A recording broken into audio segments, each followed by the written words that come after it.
I'm going to go ahead and show y'all a bit of a clip real fast. It's a couple minutes. This is kind of highlights of what we do day to day, some of the videos that we have out there. Because I can tell you what I do, but being able to see it's a whole nother deal.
As far as going about procuring meat, going out there to trafficking, fishing, hunting, tracking, all kinds of stuff. Today I want to talk to y'all about foraging. So right here, we're out of Karnes County, just a little over an hour away. Most of what you see up here is stuff that's within your county. And there's a lot more out there in Texas that we don't have on our property, but you might have on yours. Foraging was not interesting to me as a kid. It wasn't interesting to me as a young adult. I kind of got into this being a horseback guide in the Davis Mountains. I got started in the Boy Scouts. They put me out there in a high adventure camp, and then they let me go wild. And so year after year, I'd go out there further and further. After 10, 11, 12 weeks on the trail, you get tired of canned meat. You get tired of canned everything. And so I started by trying to grow things around stock tanks, which worked for a little while. I made some squash, tomatoes, a couple things until the animals figured that out. And then all I was doing was feeding wildlife. After that failed attempt, I started looking around at things that I had around me. And so I grew up hunting, fishing down here in Karnes County. My entire life I was down here doing what y'all do. Managing the property, growing up to take on my grandparents' property, just absolutely having a love of the land. And so I got to go dove hunting, got to go fishing, got to go hunting. And I never realized all those years what I really had on the property. So I began to look around, and it's led to some absolutely amazing things. Pretty astounding what you can find when you start looking around. Now, foraging right here, what you're seeing, this is a bad year, and this is what took us a little over 2 hours to collect. Not very much, but this is all stuff within about a 400, 500 yard radius. And this again is on a bad year. Hopefully some of y'all see some of the things that are at least a little bit normal for you. Does anybody see stuff they see out there on their properties? Yeah, there's a few things out there. But it gets pretty crazy. I don't know what it was. All the way up through 20-something years old, I would walk around the fields, and I did not see these things. These were around every bush that I knew. I had to stalk around that bush to get that deer. I had to push that bush out of the way to get that fish. These are all these plants that were all over the place, and I never, ever, ever saw them. It was kind of just white noise kind of a thing until I started to look. And when I began to look, I started to see more and more, and that opened up a whole new world for me. These things that we see up here on the screen, again, these are all around you. And these are things that really need to be foraged. They're absolutely tasty. It's not like a lot of survival food where you can eat it, it'll keep you alive, but you're not going to enjoy it. A lot of this stuff really could be commercialized quite easily. Our property is just a few hundred acres. We probably have 2,000 persimmon trees alone, Texas persimmons. We probably have at least 1,000 desert hackberries. We have just an amazing amount of food out there, and it all gets picked or it doesn't. The animals eat it, and we try and encourage that as much as possible. So what I'm going to show y'all is a few things that we have out there and about, kind of highlight some of the stuff you see on the screen. Does anybody have any questions about anything you see up there yet? Not really. No, what is it? What is it? Kind of a cornucopia. Everything you see right there is edible. All right? Everything you see out there is edible. So you're looking at berries. Those are mulberries, dewberries. I gotta be faster than a raccoon. They're really fast. I do get dewberries at times, but I have to be faster than raccoons. These are the mulberries that we have down along the rivers, and they're prolific. We have been having issues, and I'll show you a picture in just a moment, with the popcorn fungus coming down the rivers. So we lost about half of our mulberries last year and a half. It's kind of crazy. The whole trees just died. Just ancient trees are down. Various things, your muscadine or your Mustang grapes, depending on what area you're in, you'll have various types of grapes there. These right here, this is a favorite. Everybody loves these. Does anybody know what these are? These are desert hackberries. These little orange things. These little berry bushes are everywhere, and they taste absolutely fantastic. You have Tocino, which is your Christmas tree cactus. These things come out around November, hence the name Christmas tree. So you have fruits that you could eat during the, at least the winter months. You have your mesquite beans over here. You have yucca pods, and I think they were telling me that y'all don't have very many yuccas out here in this part of the country, or at least this county, right? Do y'all have any of these in y'all yards? No? This is Spanish dagger yucca. And so if you don't, go ahead and contact with us and we'll see if we can't get some started on those properties. This is one of the most versatile plants here. If you can't find a use out of it, making cordage or eating parts of it, you can always plant it underneath your daughter's window. Right? Very handy. Lots of good stuff going on there. So what I'm going to do is push through a few of these and kind of give you some of the highlights of what we have out there and about. All right, so right there's your yucca, and you have several different types. Now, I'm going to try and go over most of these. Yucca, I talk about yucca a lot because it's one of those things that people really don't know about. I make all my cordage in yucca, so all the traps that you're seeing, even the deadfall trap, all the cordage is made out of yucca. So you take that and you fray it out, you can make some beautiful rope. It looks just like you picked it up from the hardware store. The roots of the yucca, they use it for soap. It makes saponins. You have shampoo out of it. People like to make shampoo out of that stuff. The stalks, this is one of the big things, these flowers. If you get them within the first day and a half, they taste amazing. So you just eat them. They're very, very fresh. Really awesome for garden produce. You let them go to pod. You can bake the pods. They're not my favorite, but they taste kind of like bell peppers. You let the pods go into seed after a month. And you can take those seeds, you can grind it up, and you can make yourself a flour. So over and over again, you have usable stuff. These things look unfriendly. Nobody's gonna look at that and say, hey, I'm gonna go eat that thing, or I need to watch that thing. If there was ever any kind of famine, if you were ever in a survival situation, it's one of the last things that you would look at and think, perhaps food. So it's being able to unlock those parts and pieces, looking at nature, trying to find a way to make usage or find out why it's out here and what we can do with it. This is Turk's Cap. Y'all have this at y'all's garden store centers. This is something we're seeing in flower beds all over the place, but it grows down in y'all's creeks and down in the river. All right, the whole thing's edible. All the leaves, all the flowers. You see up there on the top left, it makes little fruits, and they taste like apples. All right, your deer forage all these things. They enjoy the heck out of them. You can really tell when they come through because they'll just strip all of it. These are growing all over Texas now, and they sell them commercially. But that is Forest Rose Turk's Cap. Flowers are usually not my thing, but if they taste good enough, I kind of pay attention. Right there, that's the Mustang grapes, right? Really sour, add some sugar, but they are grapes. You can do some stuff with them, right? The leaves are also edible if you get them young enough. There's your desert hackberry. Y'all wondering about that orange berry? That's your desert hackberry. You can eat those all day long. They taste amazing. They're very refreshing. They make a pretty good tea as well. And the bushes are just ripe with them. You can see down there at the bottom right. That's pretty easy to collect that many of them. That's a pretty good snack right there. So that's this Texas persimmon. Now here in Texas, y'all don't have the normal persimmons that most people see at the grocery store. The orange ones. You have these black flesh trees. And like outside, y'all have some of the trees that look like it. Just really smooth bark. And they produce these really sweet. The taste is kind of like molasses. And so just an amazing amount of sugar out there in the nature of South Texas. So it's one of those things that we really try and encourage.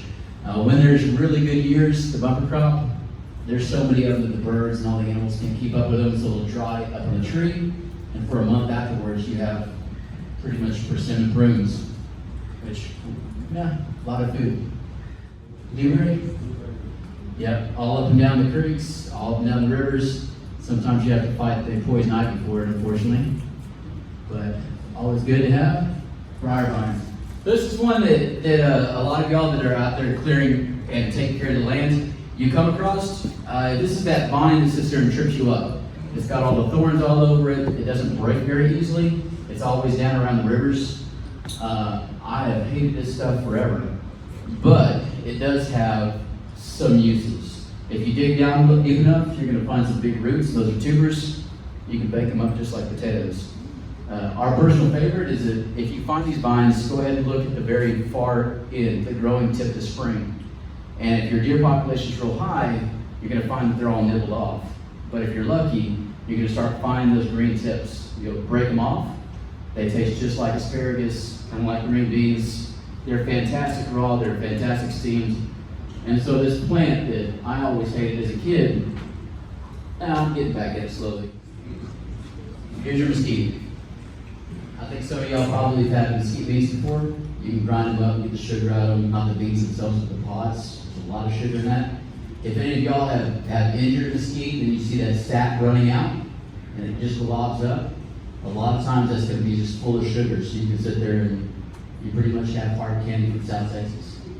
There's some cool stuff with mesquite, on top of being able to barbecue with it all the time. These are inocua.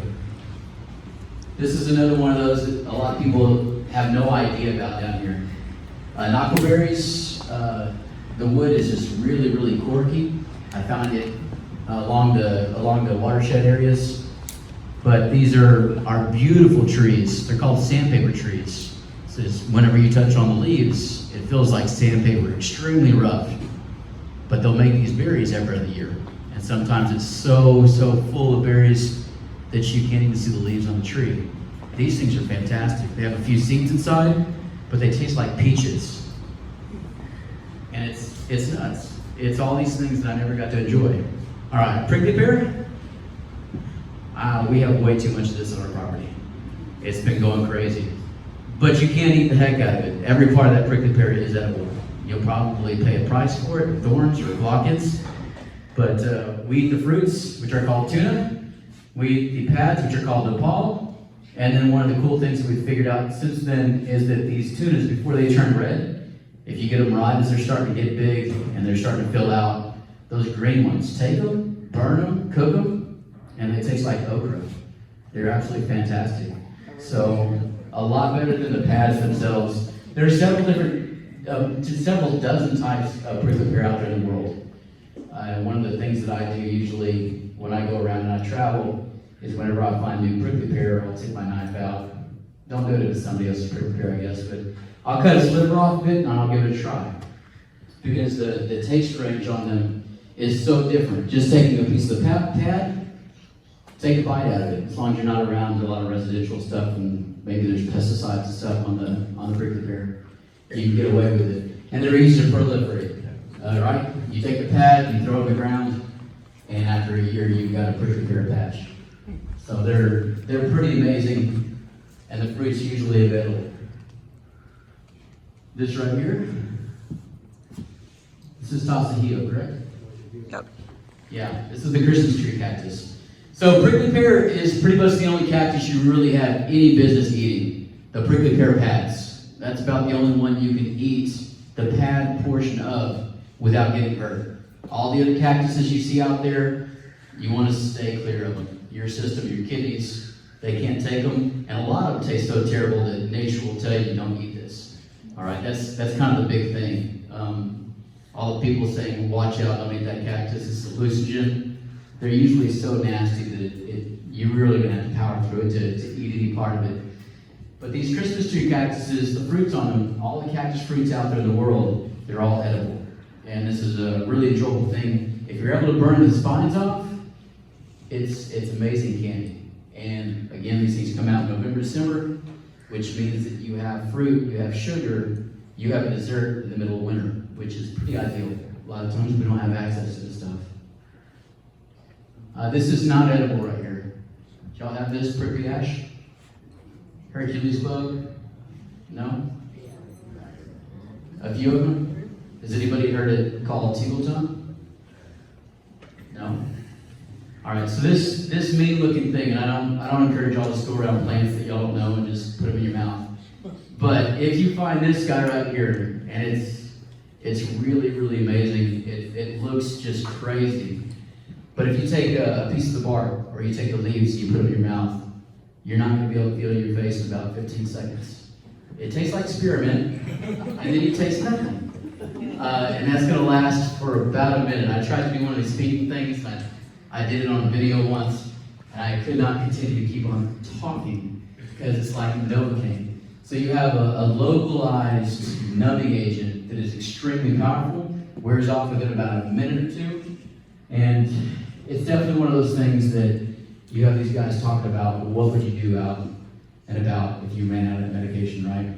If you're out of aspirin, you go to a willow tree, you chew on the willow bark, you're good to go. That's going to be your aspirin. If you need pain reliever, what are you going to do? You had to go ahead and treat like a toothache or do something. Well, these prickly ash are starting to grow everywhere now. I didn't have them on my property 2 years ago, and now I have something like 100 of them. A couple counties over, all the fields and all of the fence lines are covered with these things. So they're moving in and out, habitats are changing, the forest is changing. That's just trying to figure out what's going on. But that's an extremely handy one as far as medicinal uses. Agave. So on my property, this is kind of a side. I come from the desert, and so I brought agave with me. I've seen a lot of agave out here in South Texas. You can just about track people moving across Texas hundreds of years ago by the way the agave were spread out. The agave, the ones we have are about 5 foot tall, just the spines. 10 years, they grow up into a giant flower and then they die. What we do with them on our property, we're survival experts. It's really hard to figure out what you're going to do. Just from what we do, just from what we show, we're trying to grow food for us. We're trying to make our land more productive for the animals and wildlife and make it more useful for the people and humans. One of the ways we do that is by growing this plant right here. And this is our number one. If we ever had to go without food for any amount of time, whether it's just a few weeks or a few years, this is my only savior right here. It's not going to be corn or anything else like that. It's agave. The agave is a giant artichoke, functionally. So they grow prolifically. I put one in the ground. Within a year and a half, I've got 5 more growing out the side of it. I pull those out and I plant them in a row. Give it another year. Now I've got 40 of them. Each one of these can get up to something like 200 pounds. You chop off the leaves, you bake it for a day, day and a half, and you have a giant artichoke cart. You're looking at food for 4 or 5 days. That is a starch. It requires no watering. You can just walk by it and call it names. It probably grows even better. Okay, they grow off of hate. They look nasty. They look horrible. Nobody's gonna look at that and go, "I want to steal that from you," or "That's the food. I'm gonna steal the food from you."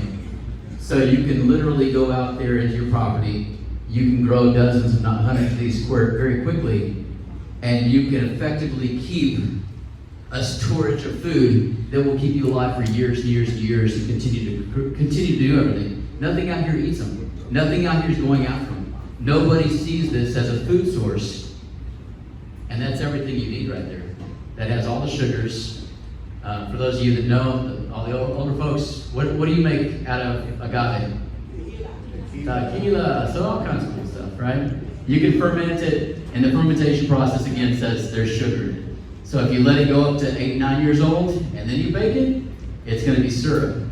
So lots of sugar, right? Right there, wild onions. You have a dozen different wild onions here in Texas. Make sure you're not chewing on crow's poison, so try your onions. Onions, raw garlic. Anybody know the rule on that one? All right. So y'all have crow's poison. You also have rain lilies. Any of y'all that dig out in the yard quite a bit, you come up with these things that look like onions, but if you taste it, it tastes like Lysol, right? It's like, it's not good. It's nature's Tide Pod challenge or something, okay? So this is the onion. You want to try just a little bit of it. If it tastes like onion, if it tastes like garlic, you got the real thing. If you don't, if it doesn't taste right, if it tastes nasty like a cleaning product, you're looking at something that's probably going to make you sick if you keep on eating on it. So I think one of the big things that people do is they'll dig in there and they'll start finding those beautiful, looks like onions. They'll chop them up, throw them in their soup, and they just ruined all their soup, right? You're not gonna enjoy it at all. On that same note, we're talking about ruining things. Something I didn't mention with the yuccas, way back in the very beginning when I was messing with that spear. There's a difference. There's yucca and there's yucca. In the grocery store, you have yucca root that y'all can buy, right? Yucca cassava, or yucca root cassava. That's from South America. It looks like this, it's not this. You can eat that root, you can prepare it properly. Even the Food Network and the internet gets it wrong. What we have in this county normally is yucca, all the various types of yucca. You cannot eat that root. That's soap. And so I've had a lot of people come up and say, "Man, I've had it, I've tried it, I ate that yucca root, just like it said on the internet to do, and I hate survival now," right? That's because they tried to make a bar of soap taste good, and it didn't work. So the spelling really matters. Being able to positively ID something really, really matters, and really going after it, trying to figure out how we can combat any of the misconceptions that are out there, because there's been so much that's been lost. The great-great-grandparents out there were doing all kinds of things that I wish I knew about, and it's been a discovery thing with us doing these videos to try and uncover what's out there and what could be. We have pecans, wild pecans. We have a few of these coming out all over the rivers. They're not very substantial, unfortunately. I don't know if y'all have better luck with pecans here. Do y'all? I've got a lot of the trees, but I don't get very many pecans. But when we do, they're amazing. Your mulberries, right? And that's always been a treat. I get a lot of comments online. They're like, "Man, when I was a kid, I ate mulberries," and apparently, like when people become adults, they don't eat them. I don't know. That's the overwhelming consensus that I get. Is when you're a kid, you eat all these, and And then when you get to be an adult, you just scream at the kids that are covered with purple. So, I don't know. Mulberries are amazing. We usually get 2 to 3 fruitings per year. These are your oak trees. This is something that's pretty amazing. Just by what we do, I go on survival challenges. I don't know what you're gonna call it. This is what people in third world countries do every day, but they pay me to do this. So I go out for 5, 10, 15 days, and we try to see what we can do to get the food, the calories, the nutrients that we need to be able to survive. And so you go out there with whatever means you have, and you try and live off the land.